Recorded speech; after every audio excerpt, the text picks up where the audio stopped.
My mom still says I'm crazy for doing this, but I have a lot of fun doing it. I have been part of this squadron for about 5 years now, and we kind of keep track of how many missions we do by how many hurricane penetrations we have.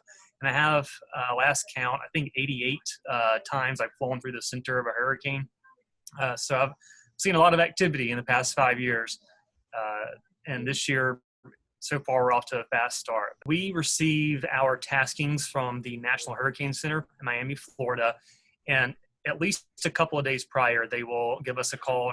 They will let us know what they're seeing. At a minimum, we have 5 crew members, 2 pilots, a navigator, a weather officer, and a load master. Of course, the pilots, the main job is keeping the airplane straight and level as much as we can in the storm environment.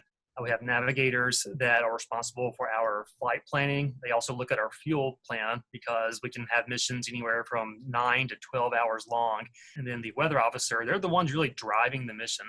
They are constantly in talks with the Hurricane Center to really talk about what the weather officer is seeing in the plane, and then the Hurricane Center can look at satellites and also some different products, and they really collaborate together. This is what we actually release out of the airplane, and it has a parachute on top, and it will actually fall out of the plane to the surface. So the load master is responsible for deploying that instrument into various parts of the hurricane or tropical storm to collect the weather data.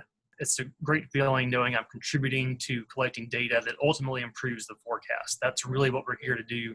And our hope is that everything we can collect narrows down that cone you probably see on the TV where it's going to make landfall. And ultimately, we're hoping this saves lives.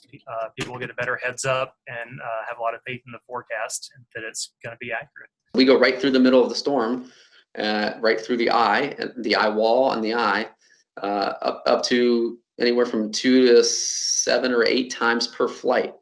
We have some meteorologists on board. We have technicians in the back. We have data people in the back that help process the data.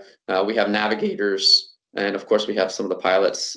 The raw data that we receive actually feeds into bigger models that aggregate a bunch of data from a bunch of different places. So once they get all of that information, then the Hurricane Center can spit out an accurate track and intensity forecast to the best of their ability. We treat it with a lot of respect. We're all very excited to get in there. I think there is a little bit of adrenaline.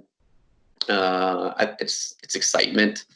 At this point for me, it's fun. I enjoy doing it. I think we all do it because we enjoy it. We all do it out of a sense of pride and duty, and everyone on the plane is very committed to that.